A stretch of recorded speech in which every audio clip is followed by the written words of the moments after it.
let us know. Okay, turn it over to Preston. Okay, thanks, Shauna.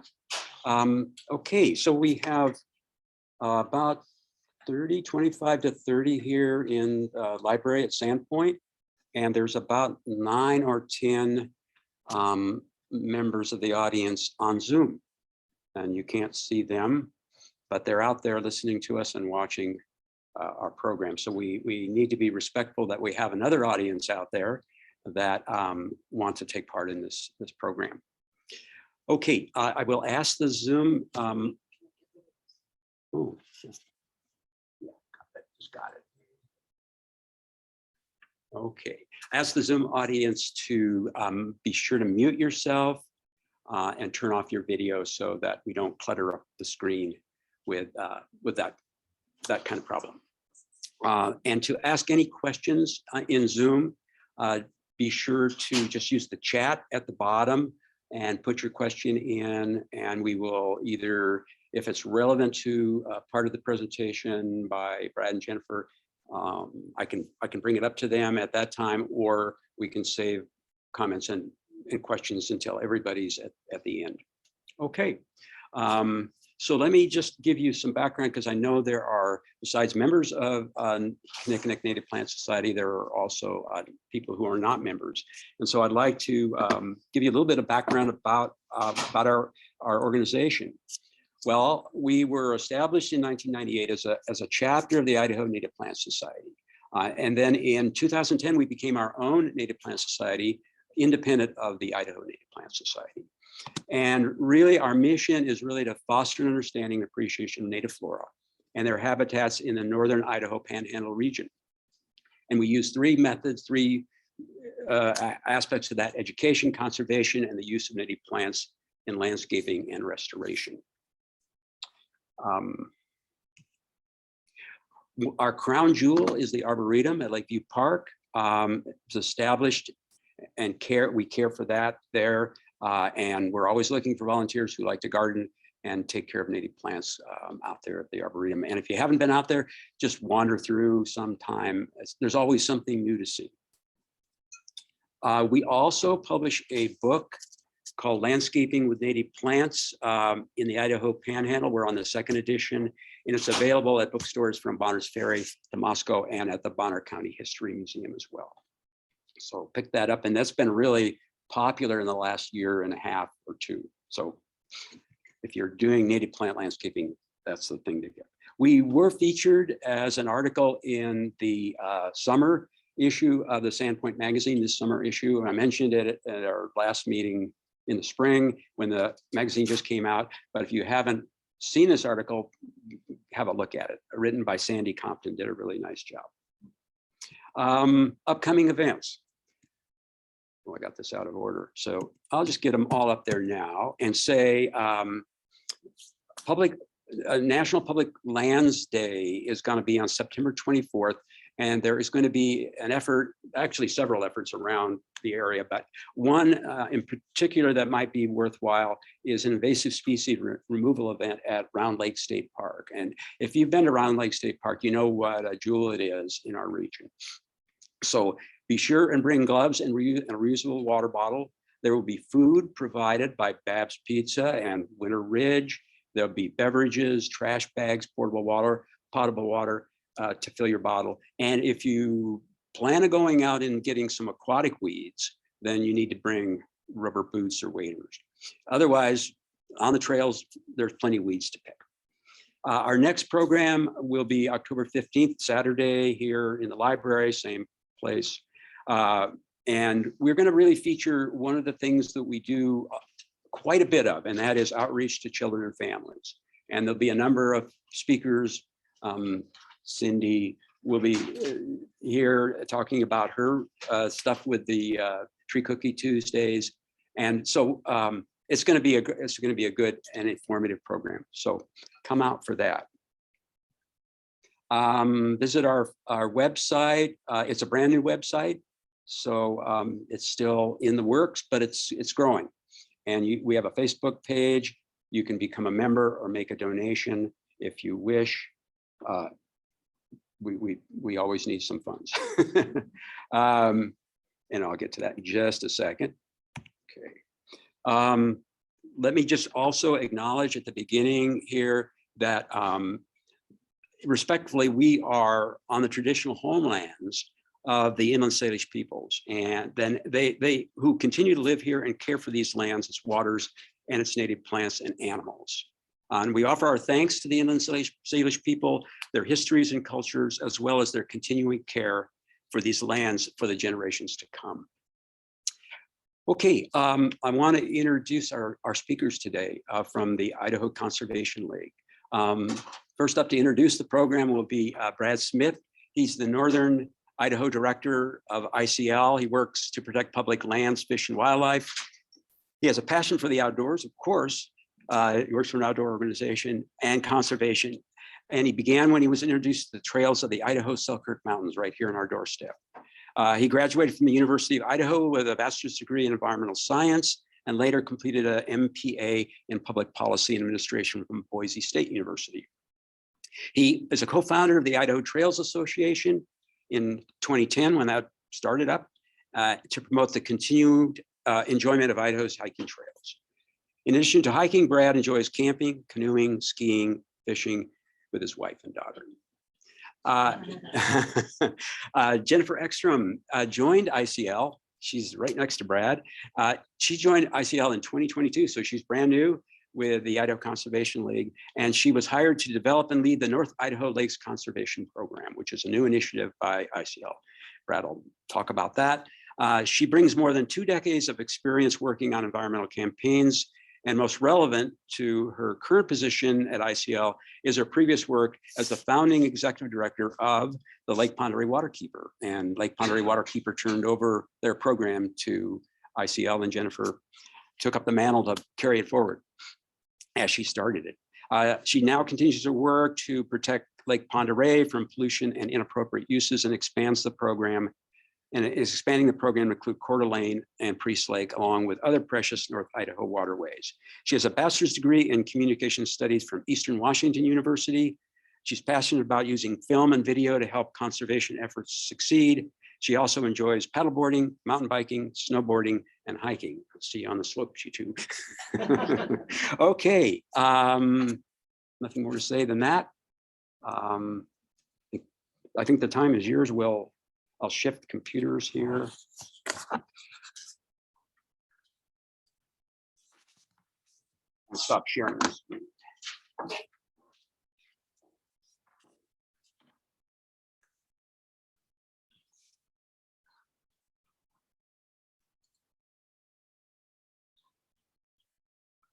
It'll just be a moment till we get things.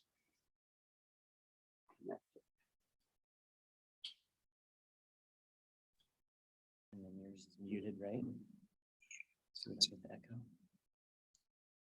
Share your screen first, or you're gonna just go. I'll just talk first.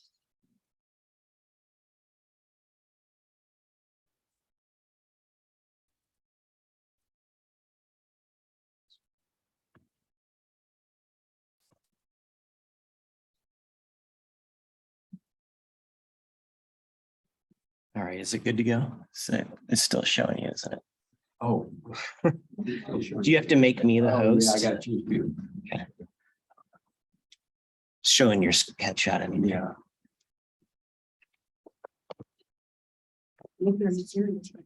How do you get rid of it? Yeah. Technology is wonderful. Yeah, until you Yes. try.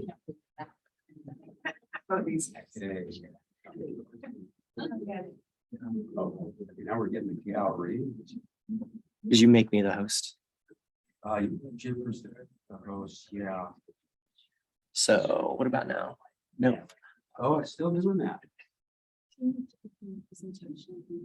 Maybe- Well, I want to just talk first before I put the presentation up.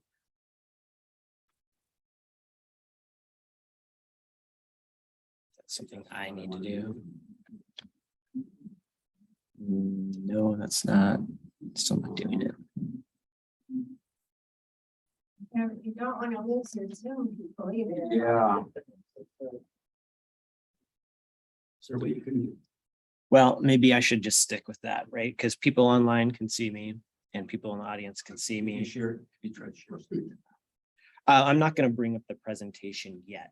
Okay. I'm going to chat first so people can see me online and then I'll bring up the presentation.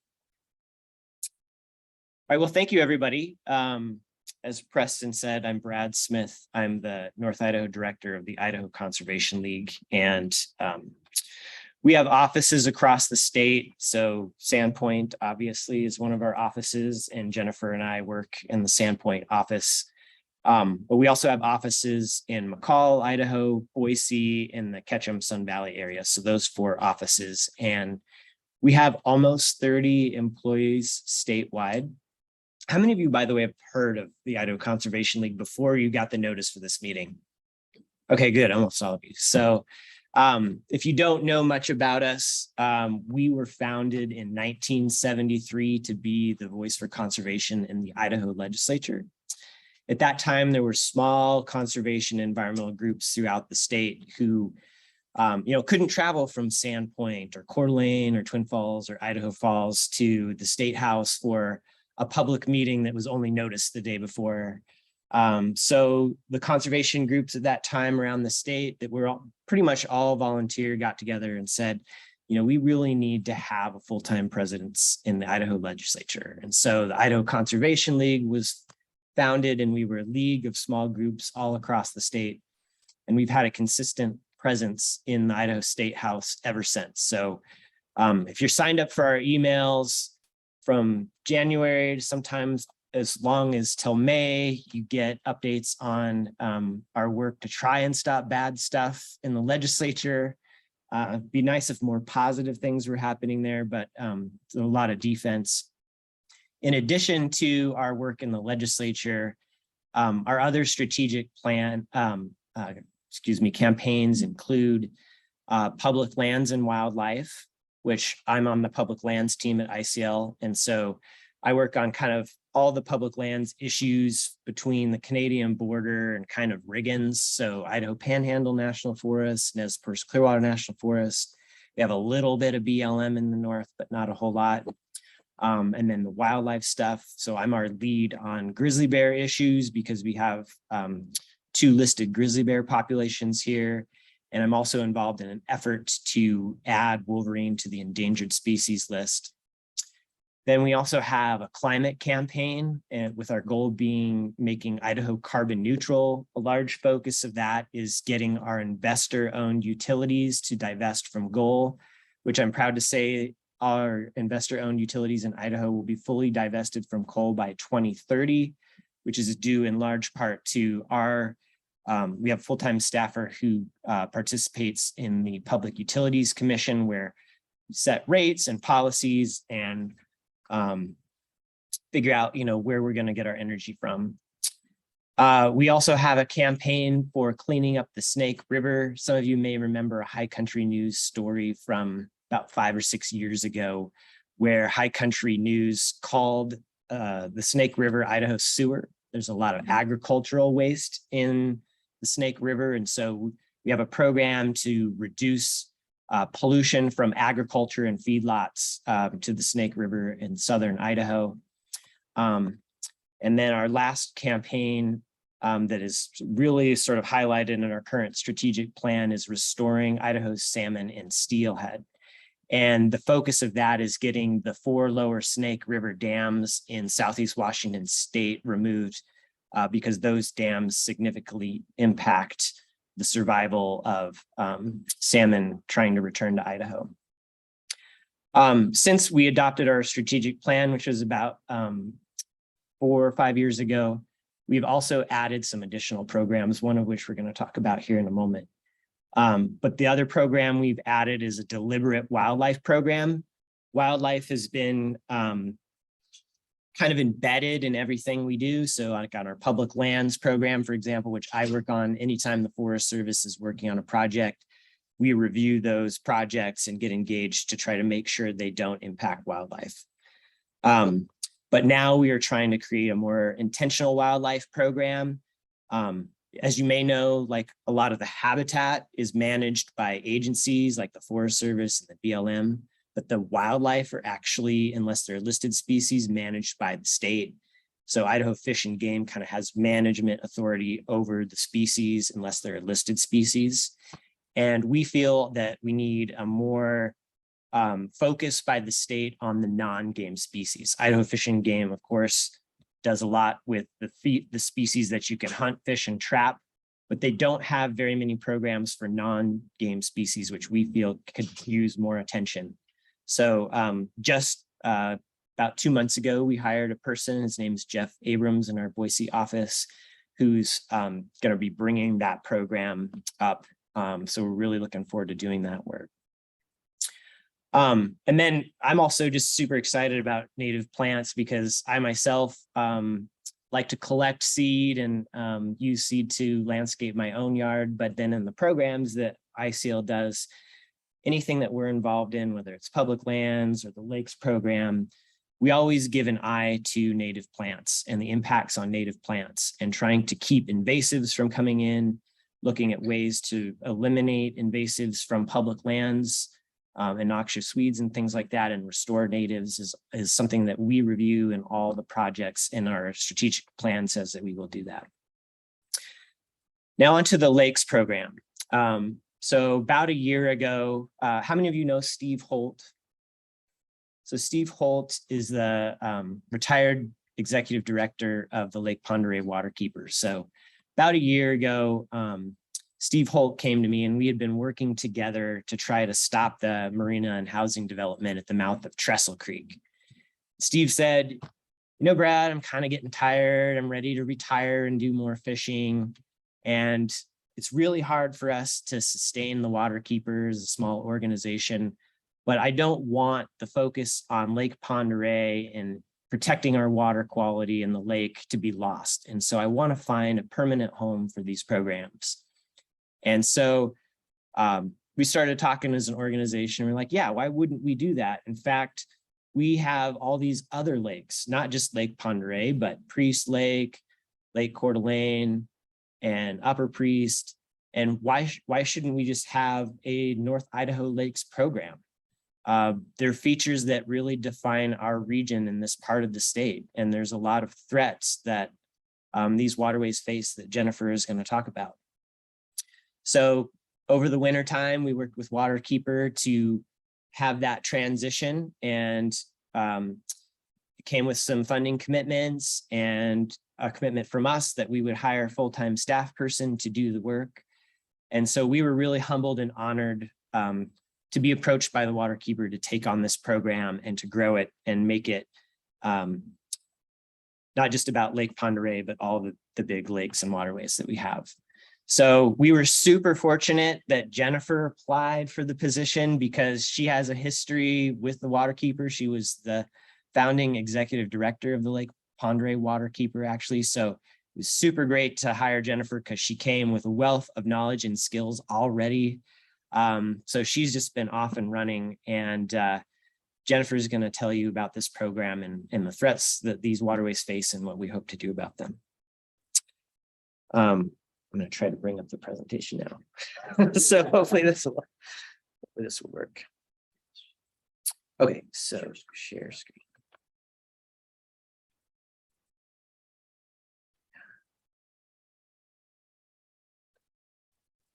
And then if I put it on slideshow mode, right? Does that look good? Cool. It's nice when it works. Watch the chords. Okay. This. Can we get rid of that? You can just go to more. And then hide the video pan. That should. Sure. I think so. Maybe that's not it. Oh, that's the. I think it's the flooding there. Okay, That doesn't get in your. escape, press, okay. There, anyway. Well, thank you, Brad, for that lovely introduction, and thanks to Preston for inviting us to speak here. And thanks to each and every one of you for coming out on this gorgeous Saturday morning. The fall weather has changed. We got some rain, the sun's out. It's like I couldn't imagine a nicer day. So thanks for coming and being inside with us for a couple of hours. So grateful to all of you. And I'm also grateful to Idaho Conservation League for hiring me to get back into this work of protecting our precious waterways. It really feels like, you've heard the story, so it feels like coming full circle for my life to get to once again have a hand in working to keep this place amazing. I mean, our waterways, it took me 10 years of going away to really understand how precious the water is that we have in North Idaho. So it's a great honor to be one of the people that gets to protect it. And we already heard a land acknowledgement, but I also just want to recognize that we are working to protect the waterways that are the ancestral lands and waters of the Kootenai, the Kalispel, and the Coeur d'Alene peoples. And it's great to be able to support their interests whenever we can. So thanks also for mentioning that, Preston. Oops, there I go. So Brad already kind of covered this first slide a bit, but as far as the transition from Lake Pend Oreille Waterkeeper to Idaho Conservation League for both the water quality monitoring program as well as the advocacy work, and increasing the advocacy scope to include the other waterways here in North Idaho. But I want to talk a little bit about the increasing pressures on these magnificent lakes that we enjoy in North Idaho. So the Clean Water Act, probably most of the people in this room are well informed and engaged and know a little bit about the Clean Water Act, but that's about a 50-year-old law across the country that was enacted in order to create a mechanism to ensure that our waterways stay swimmable, fishable, and drinkable, and that they support the beneficial uses, not only for recreation and for people to drink, but also for fisheries and for habitat for other wildlife. And so we have that really fundamental law that we use to protect our waterways. And here in North Idaho, when I returned and I looked up, well, what's the status of our waterways? So there's what's called the impaired waterways list that's put out by the federal government that assesses waterways all across the country. And so right here in the Pend Oreille Basin, unfortunately, we have 23 impaired assessment units, they call it. So it's essentially a waterway, a river, a creek, a tributary, or in the case of Lake Pend Oreille, it's the entire shoreline area, the near shore area of the lake is listed as an impaired waterway. And so here we are doing our best to restore those beneficial uses and get our waterways taken off of that impaired waterway list. So that's like the ultimate goal, right? But it's going to be a long-term project with a lot of work that we need to do. And so I'm going to go into talking about some of the reasons why our watersheds are impaired, why our waterways are impaired. And one of those is development. And so Bonner County in particular, I'm going to focus this talk on Bonner County since we live in Bonner County and both Pend Oreille and Priest Lake are in Bonner County. And our current county government is really bending over backwards to do everything they can to, I'll say, just grease the skids for new development. And they seem more intent upon that than on protecting quality of life and protecting the beneficial uses of our waterways. And they're doing this by allowing things like subdivisions, minor land divisions, boundary line adjustments. All of these are approved these days administratively. And so that does not require any public input, any public notice. The planning director can just look at an application and say, oh, it looks good. Okay, let's create, for example, well, I'll just start by acknowledging Project 7B, which is another really important community organization. I pulled this data off, that number off of their website, where 4,656 new land parcels have been created in Bonner County since 2016. And that doesn't even include 2022, what's happened this year. So thanks to Project 7B for crunching those numbers.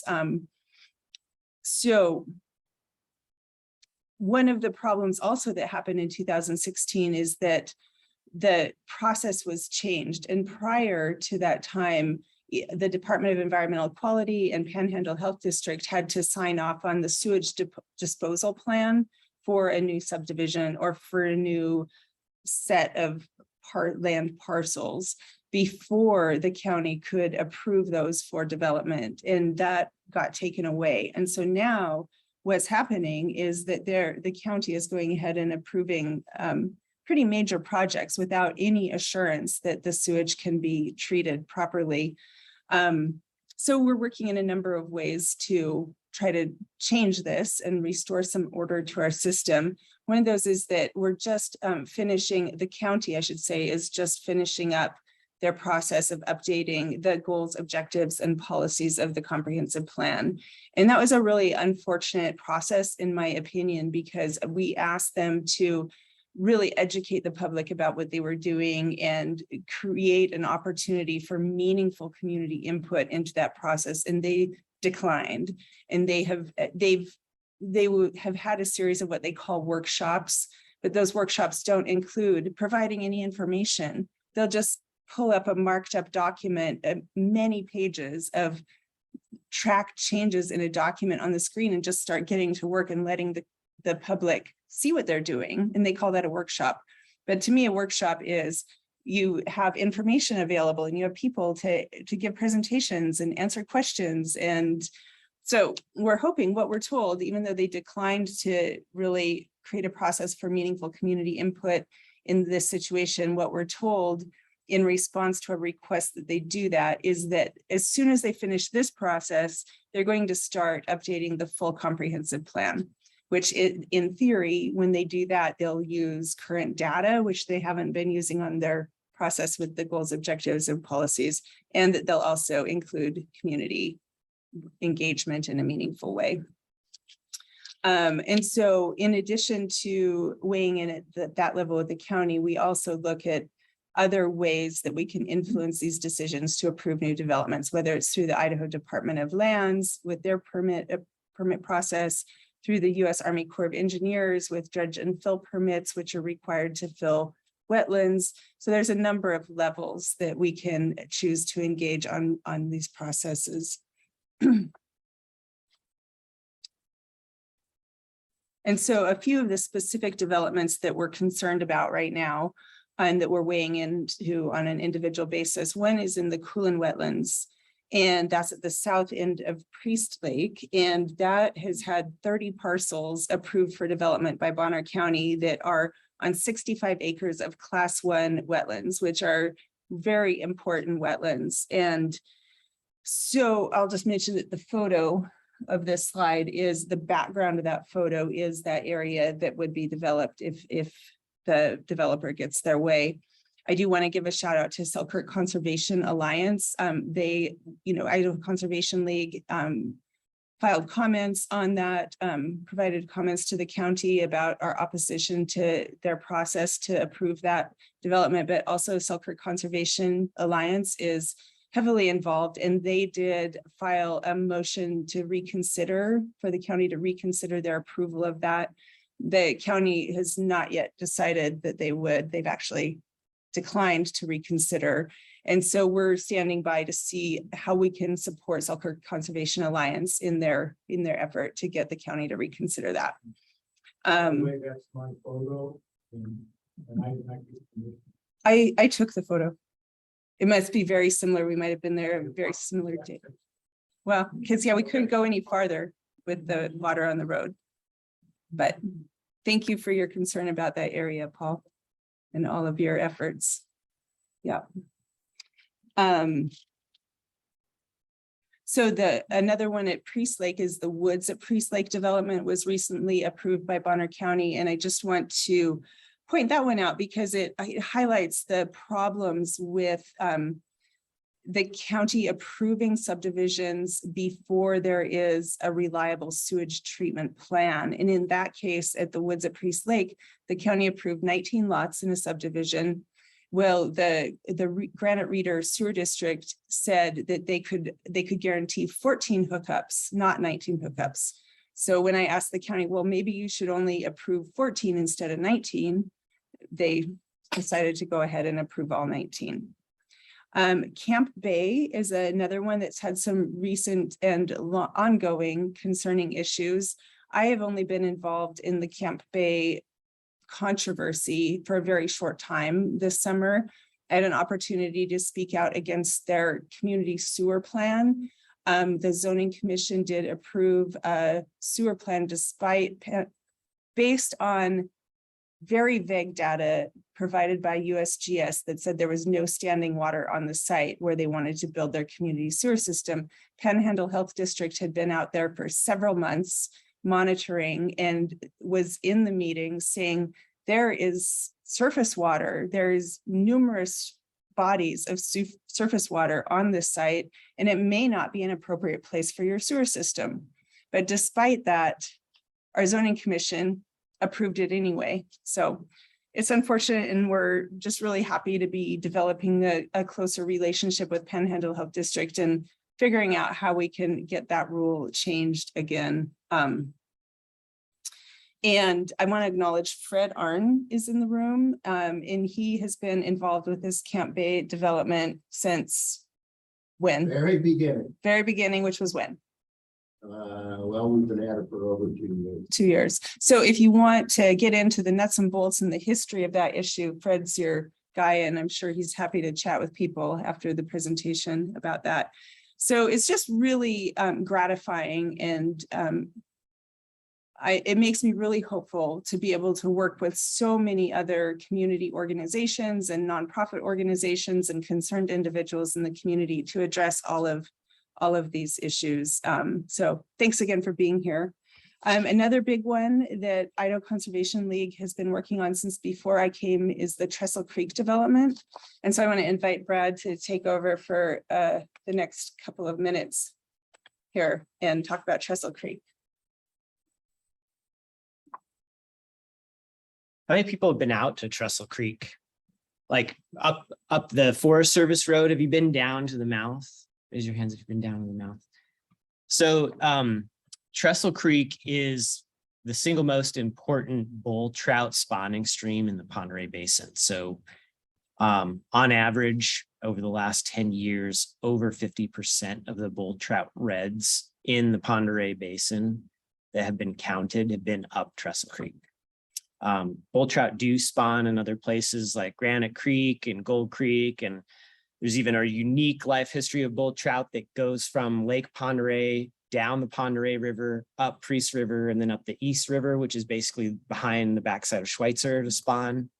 But Trestle Creek accounts for over half of the bull trout spawning in the Pend Oreille Basin. So it's super critical for bull trout recovery in this basin. And that's one of the reasons why this particular project is so egregious.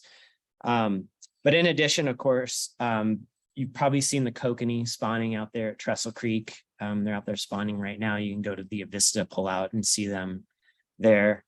But down here at the mouth of the creek, these are all photos from the site that would be developed by the Idaho Club as a marina and a residential project.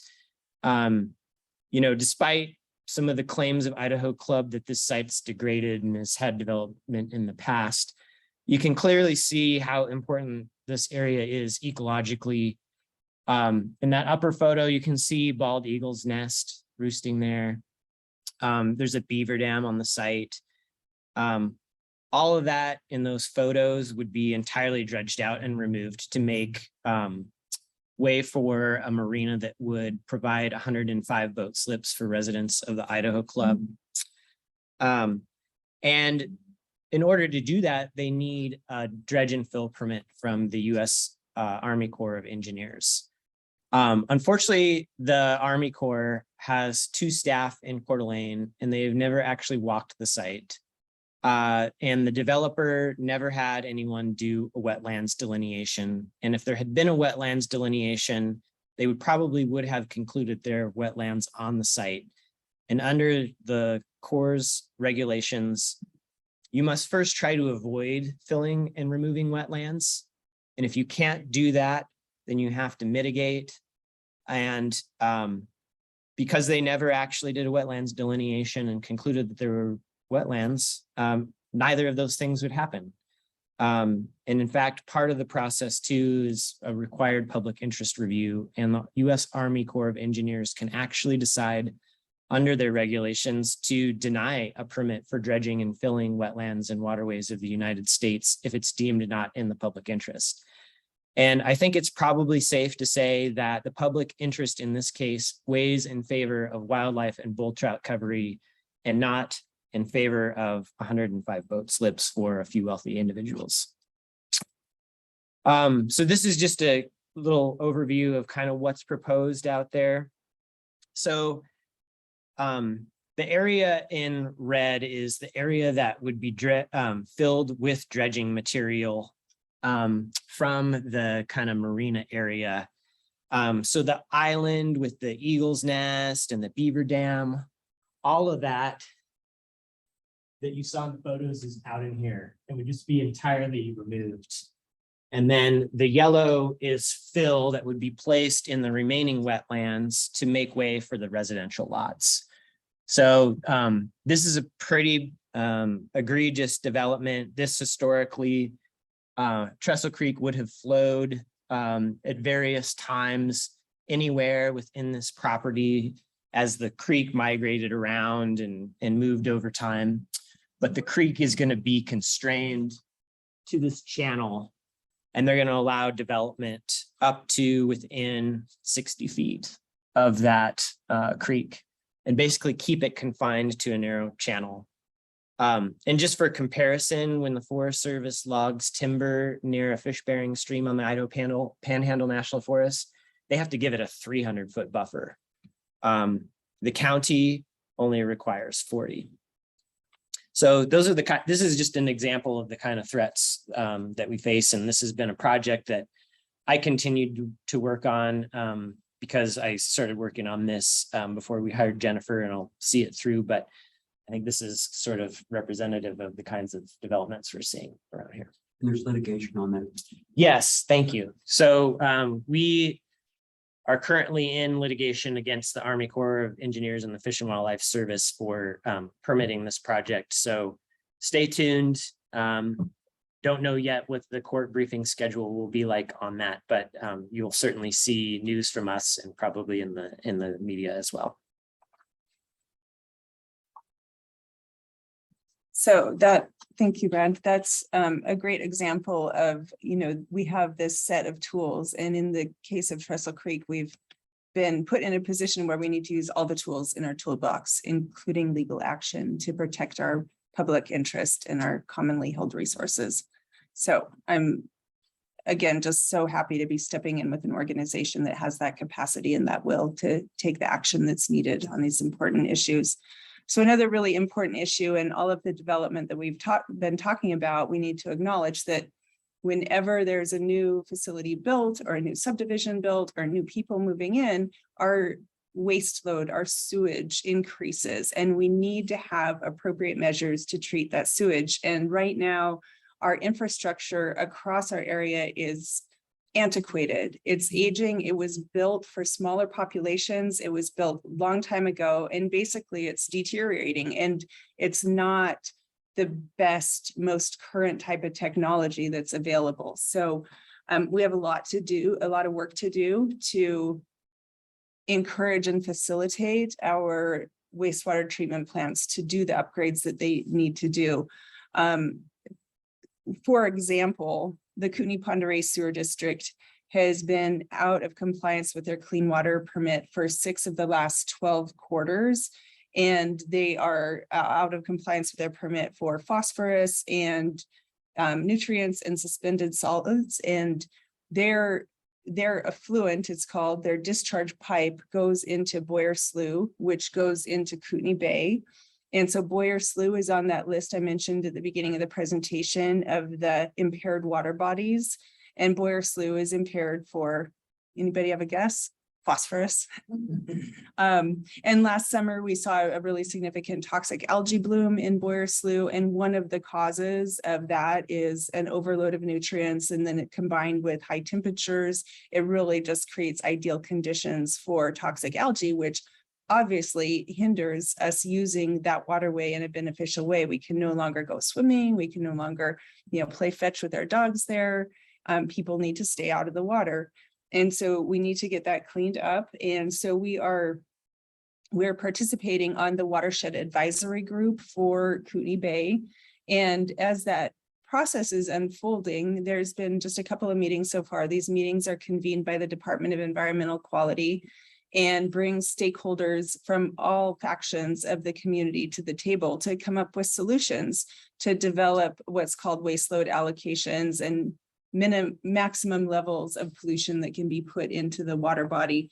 And so sort of an unexpected benefit of participating in that group is to just really be able to have frank conversations as a group with the polluters, such as Kootenai Pend Oreille Sewer District. And what we're hoping to do is to carry on with the work that's Lake Pend Oreille Waterkeeper has been doing for many years to try to facilitate a regionalized approach to our sewer management. And I really think that if all of these entities, the Sandpoint Wastewater Treatment Facility, the Dover, Schweitzer, Kootenai Pend Oreille Sewer District, if they all got together and they pooled their resources and they pooled their efforts, they could come up with a plan to really build a state-of-the-art facility that would eliminate the public health hazards that are currently being created by this discharge. And so just mentioning Sandpoint Wastewater Treatment Facility, they've actually been out of compliance with their permit for 10 of the 12 last quarters. And even things like, so it's biological oxygen demand and even PCBs are a problem at the Sandpoint. I do want to make a side note that we have a wonderful volunteer who's helping us with our water quality monitoring program, which I'm going to talk more about in a minute, but he has actually developed and patented new technology for treating wastewater that takes the phosphorus down to zero detect levels out of the effluent. And if he can get the funding to build this at scale, he could have this amazing positive impact on waterways all across the country. So I'm super proud to get to work with him. And yeah, just get to understand this technology, and it's a very simple filtration system that really, really very cool. Oh, and then speaking of that, I just want to say that right now, during the pandemic, the federal government has allocated unprecedented amounts of money to update this aging infrastructure. It's not just our area, it's all across the country. These places need to be updated. And so right now, starting in October, actually, the grant cycle opens with the Department of Environmental Quality. So these facilities have this wonderful opportunity, and we're going to make sure that they take up that opportunity and apply for that funding. And I see a question in the back. I just have wondered if Warrior Slew is that if you end up with Jack Road down there. Yes, yes. So probably don't go swimming there if you can avoid it. The other issue that we're working on are mining threats. And I'm guessing that most of you are aware that there's extensive amount of historic mining pollution in the lake bed of Lake Coeur d'Alene.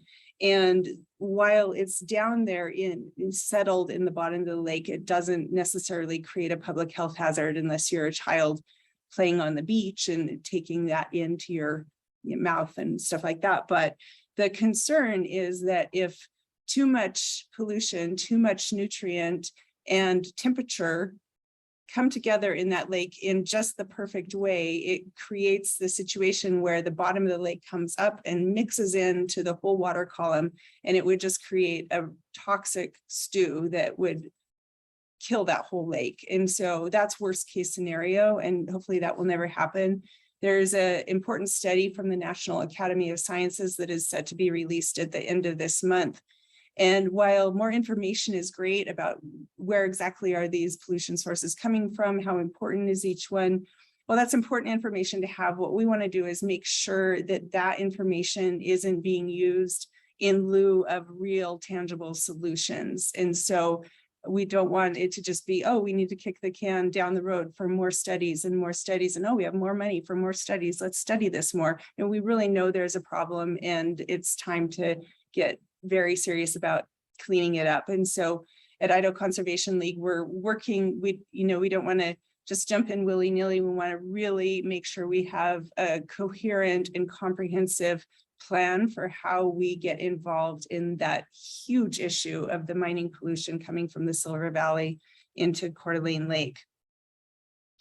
And then the other big mining issue that we're working on is in the Kootenai River, which flows out of British Columbia into Montana and then into Idaho through Lake Kootenai in Montana and into Idaho and then back up into Canada.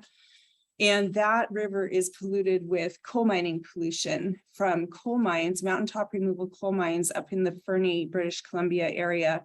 And while sometimes I get frustrated with our government and our regulatory systems for not doing enough to keep our water clean, I will say British Columbia and Canada are not doing nearly as good of a job as even we are. And they basically have no definitive laws about polluting their water, about mining and about pollution. They have recommendations. Our government will give recommendations on this stuff, but they don't have protective laws.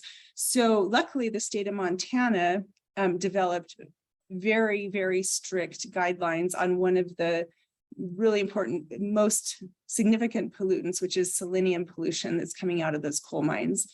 And so we're ready to step in and help Montana defend those standards if, as expected, if the coal mining companies challenge Montana creating those standards. So in the big picture on this issue, there is a treaty between Canada and the United States, the Boundary Waters Treaty of 1909.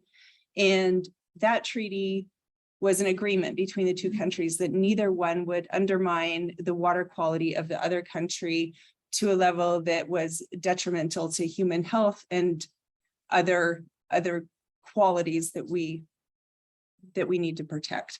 And so since right now Canada is in violation of that, I would say, in my opinion, in violation of that Boundary Waters Treaty, what the United States government is trying to do is to get a reference to what's called the International Joint Commission, which is the body that was designated under that treaty in order to resolve disputes, transboundary disputes. And so both countries need to make that reference to the International Joint Commission. And so we're working with our partners in British Columbia. WildSite is a great organization up there that we're working with, as well as partners in Montana and throughout this Pacific Northwest transboundary area to make that happen.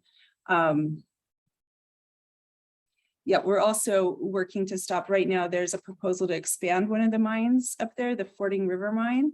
And if that mine gets expanded, it would lock in about another 20 years of mountaintop removal coal mining up there. So we want to stop that expansion in its tracks.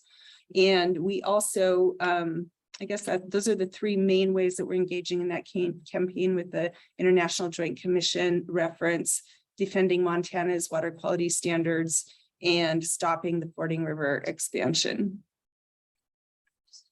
A question on the silica protection plan or whatever in Newport. Haven't seen any up-to-date information on it, whether it's going anywhere, but is that part of the water treaty also? Jennifer, would you repeat the question for the Zoom folks? Yeah, Shauna was asking about the smelter, the silica smelter that has been proposed in Newport. And my understanding is that we aren't hearing much about that anymore because the maybe someone here can help me because I have not been super invested in that issue, but I think that the county actually decided not to rezone in a way that would allow for that. Is that, can anyone concur? I'm pretty sure I was out of the state when this was happening, but I'm pretty sure that's why it got stopped. And it's not necessarily part of the Boundary Waters Treaty, but I imagine if it started polluting the water at that location in Newport and then the Pend Oreille River flows up into Canada, perhaps Canada could come to us and say, hey, you're violating this treaty. But we're a long ways from having that happen at this point. And so to do a little bit of recap on the program and talk about the water quality monitoring program for a bit. I wish I had a whole slide for the water quality monitoring program because it's this awesome program that it's now in the, let's see, Lake Pend Oreille Waterkeeper did it for 10 years. So now we're in the 11th year of collecting high quality data by citizen scientists that is used to not only track water quality over time, provide high quality data to our regulatory agencies as they're making decisions on what needs to be cleaned up and how to do it. And it also is awesome way to work with citizen scientists in our community. And Preston is one of our citizen scientists who has been monitoring Morton Slough. How many years have you been This is participating? our 7th season of sample. That's 7 seasons. so it's so awesome. Thank you for your service. We have some exhibits up here on the table to my right. Some of the tools that Preston uses and the other volunteers use. And then this is the sampling kit, and he'll go out in his canoe or kayak, in his kayak, and fill these bottles, and they get sent to the lab and assessed for 13. We assess for 13 different parameters, biological, chemical, and physical parameters that indicate the health of the water. And we do that at it's 11 parameters at 13 sites. I got that mixed up. And so it's just a really, really wonderful way to engage with our community. We do have a sign-up sheet. If people want to stay in tune with Idaho Conservation League and the work that we do, you can sign up on there. And if you're interested in hearing about water quality monitoring opportunities for next summer, you can put a little star by your name, and I'll know to let you know when the trainings are. You don't have to be a scientist. You don't have to have a science background. You just have to have a commitment to spend one day or half a day once a month for 5 months in the summer from May through September. And so it's been amazing for me to work on this program and see the dedication of the people who do it. I mean, these people like Preston and the other volunteers at the other sites, they show up every month on time and happy to do the work. And they're just so dedicated, great attention to detail. And it's just a joy to work with everyone who's helping with that program. And I've also had super positive feedback from the Department of Environmental Quality that our data is so useful. Like when they decide that, well, when it's time to do a 5-year review of the water quality plans, they're called total maximum daily loads. And people always say TMDL, and I hate acronyms. So, but they're the plans for how are we going to clean up these waterways. And so they have to be reviewed by the government every few years. Every 5 years. And so our data is going to be useful to them in reviewing those. And so just a quick review of everything we do. Not only does the water quality monitoring program set us up to identify pollution sources and hold those polluters accountable, we also push agencies at every level of government to do their job and to follow their own rules. We're working to convince the counties to adopt more effective land use codes and comprehensive plans. We love working with community partners, with tribes, with land trusts to develop conservation easements and to keep the public educated and engaged. And one of the really important reasons for having a robust membership is not only to like turn people out and have a great team of people commenting or signing letters when we need to bring public pressure to bear on issues, but it also gives us standing in the court of law when an issue comes to that point where we have to take legal action, such as with Trestle Creek. So we do want to invite you all to become members and become citizen scientists on the water quality monitoring program. And if you just sign up on that list, you don't have to become an official paying member, but we will keep you informed and send you emails about our work if you aren't already on our list. So that's all I have. I'd love to entertain any questions that you have for either Brad or I, and just thank you again for spending your lovely Saturday morning with us. Yeah. Do you have monitoring on Coeur Lane and Priest Lake also? No, not at this point. Selkirk Conservation Alliance has a robust monitoring program on Priest Lake, and the Coeur d'Alene tribe is monitoring on Lake Coeur d'Alene. And so Lake Pend Oreille Waterkeeper had been doing Lake Pend Oreille for, like I said, 10 years. And so when we took over the program, we decided we just want to keep it exactly the same as we're learning how to manage the program. So for this year, we just kept it exactly the same as they had been doing it. And at the end of this season, we'll kind of reassess and talk with our partners and see if there is any need to expand the program. Any other questions? Yes. I think we have a potential mining threat here, and the Rock Creek Alliance has been on duty for quite a while. Yes. Is ICL working with the Rock Creek Alliance?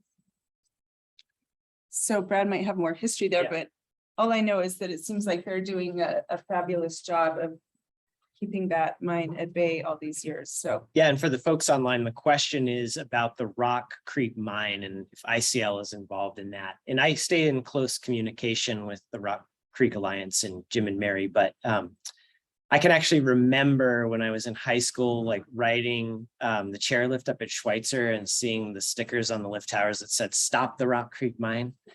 And you know, the Alliance has been doing an incredible job now at this point for decades, and they are still doing an incredible job. And so I stay in communication with them on that, but they are just rocking it, no pun intended. So there's not really like a, you know, like us trying to step in wouldn't really be that additive. They're just doing a great job. And if you're concerned about that mine, you should support them. But at this point, you know, like we don't really have to step in to work on that because they're just doing such a great job on that. So. But what I've learned in my years of trying to be a citizen activist is you have areas you focus on and you're counting on other people in other areas. And every now and then they say, we need a letter, we need somebody to show up. And so you backstop them. Yeah. And so I guess I support Rock Creek Alliance for sure and have for a long time, ever since I came here. I'm wondering if ICL, if they need a backstop, if you're there for that. Yeah, I mean, if they, you know, close their doors or something, we would certainly step in because that is, yeah.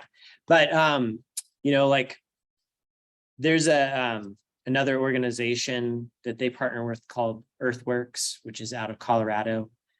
And Earthworks does a lot of the like legal work for them and drafting comments. And we're frequently invited to sign onto those comments, which we have done and whatnot. But we are not the lead organization, and I don't want to take credit for things we aren't doing. No. Thank you. Yeah. I'm glad you support them. Yeah. Yeah, I just want to thank ICL for putting in a letter about the just and park development conference and recycle. I have a couple watershed issues. I just want to list them. One, we invented slough. I believe we lost the only Western Green colony in North Idaho that used to be there, and Fish and Game said they protected. And I've looked this year and they're gone. Paul, if you have more information about that, we'd love to see it. And two fisheries biology, and bull trout. I think they're paid in the Lower Priest Lake. And it was critical habitat. Yeah. And need some kind of action to bring them back. There's also Lower Priest River. Yeah. And all the water quality and fishery problems there. There's blue-green algae bloom in Round Lake down, of course. And there's also a bull trout entrainment problem with the dam and the dams. Albany Falls? Or, Bull trout entrainment means they can't go over the. yeah, but which dam are you speaking of? It's the outlet. Okay. Dam. And also with the proposed snowmobile, EA, there are no protections for vent habitats and for snowmobiling on wetlands. And I think that's a water quality issue that I still might look into. Yeah. Thank you. thanks for all that, Paul. Sounds like we have our work cut out for us. Yeah. Always want to do, right? And we are paying attention to some of that, but not all of it. So Jennifer is monitoring the situation with Lower Priest River and the proposed siphon. I don't know how many of you have heard of the siphon project that Fish and Game is talking about, where they would put basically a straw over the Outlet Bay Dam and suck water from the bottom of the lake where it's colder and run that over the top instead of spilling water over the top of the dam to make the river colder. And of course, there's an organized group over at Priest Lake that's opposed to that, but Trout Unlimited is actually trying to start a collaborative group to look at the whole watershed and see what can be done with Lower Priest River, because the water temperatures are really high in Lower Priest River in the summertime. And so we've signaled our interest to participate in that group if it gets up and running. And then thank you for bringing up the stuff about the travel plan, Paul. I'd love to hear some other specific fens that you have in mind that need protection from snowmobiling. One of the areas that we did get snowmobiling closed, at least in the proposed plan, was Hughes Meadow, which was open to snowmobiling historically. And there was a big restoration project to put the creek that runs through Hughes Meadow back in its native channel. It was like in a ditch on the side of the meadow, because back in World War II, the creek was relocated to make a backcountry runway in case the Japanese invaded the West Coast.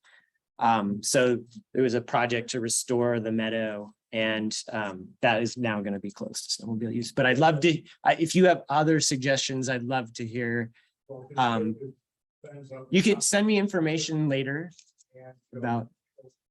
Okay, send that to me in an email. We have a question on Zoom here about the update on the selenium pollution in the Kootenai River by tech industries.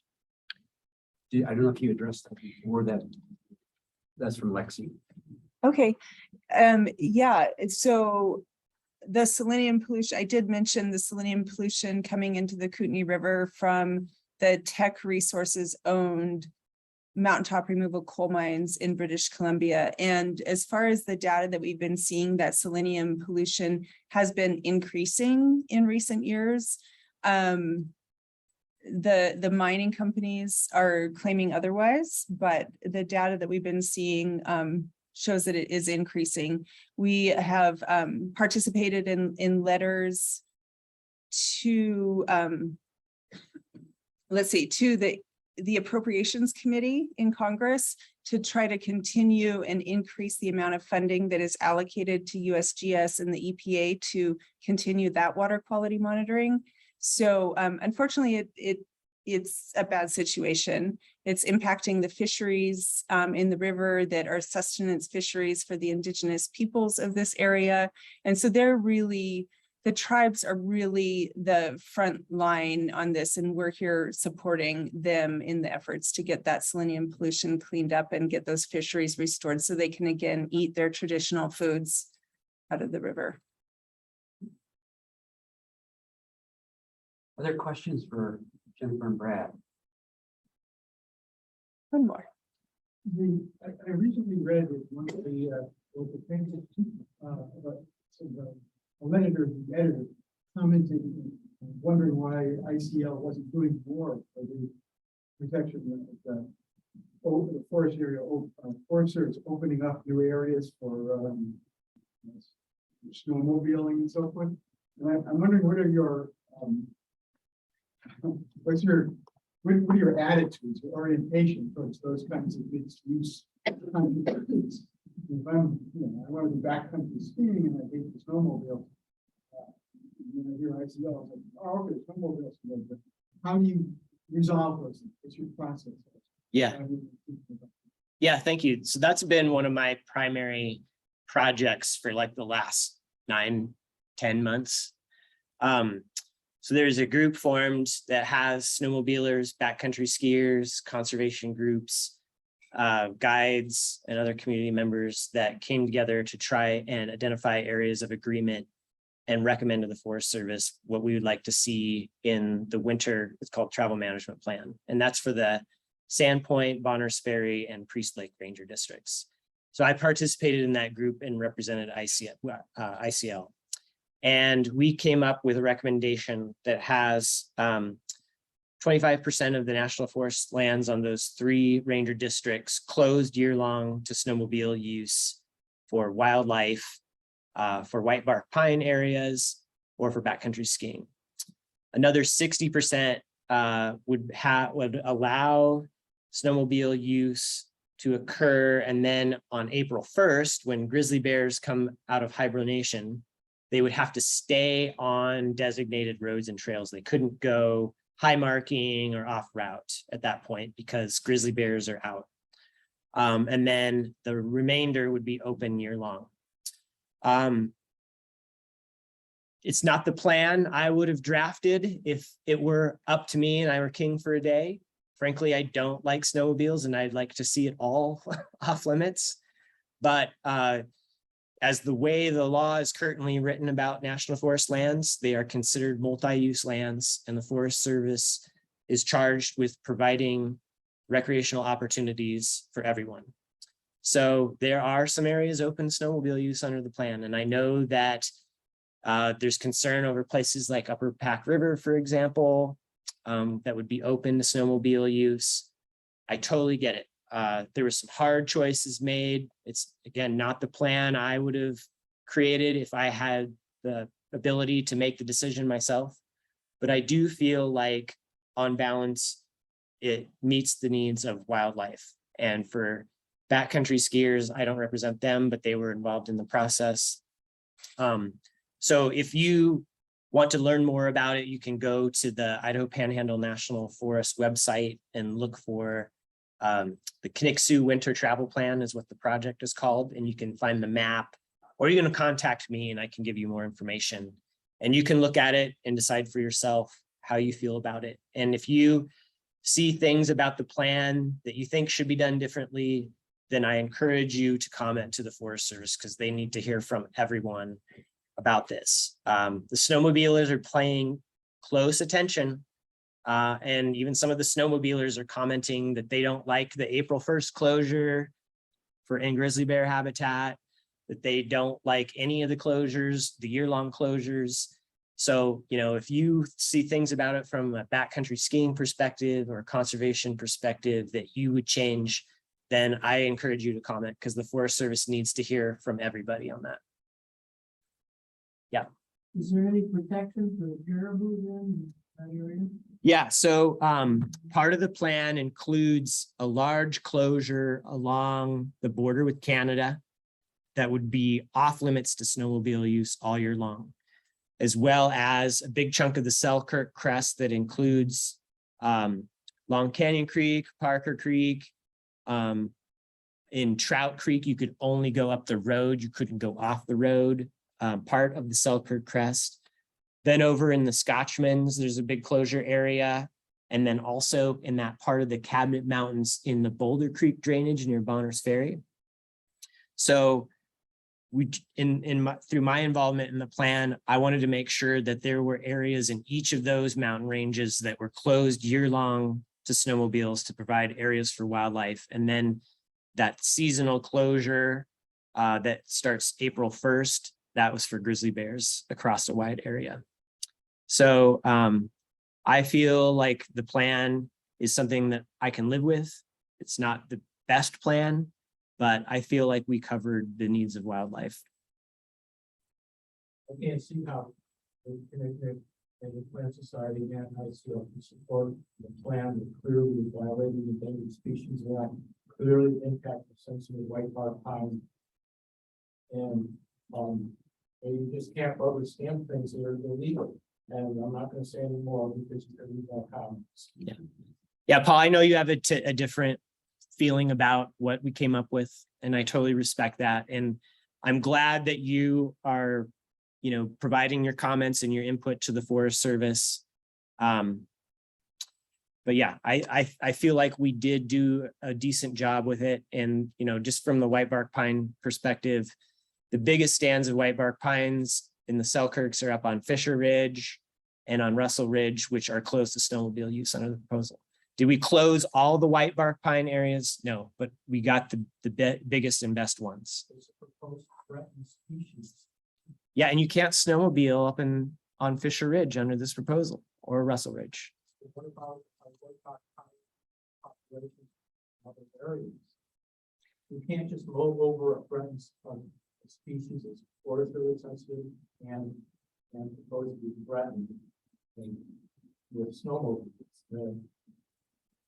It's very concerning. Brad, what's the status on the Fish and Wildlife Services listing? It is a proposed threatened species, Still, but they have not made a decision on that yet. You don't know their timeline. I don't. If you want to sign up, like she's doing to get more information about ICL, there's a sign up sheet over there where you can give us your name and your email. And we have a copy of our latest newsletter, as well as, if you're so inclined, some remittance envelopes if you want to make a donation. And don't forget to put a star next to your name if you want to be a citizen scientist next summer, participate in the water monitoring. Well, let's thank Brad and Jennifer. For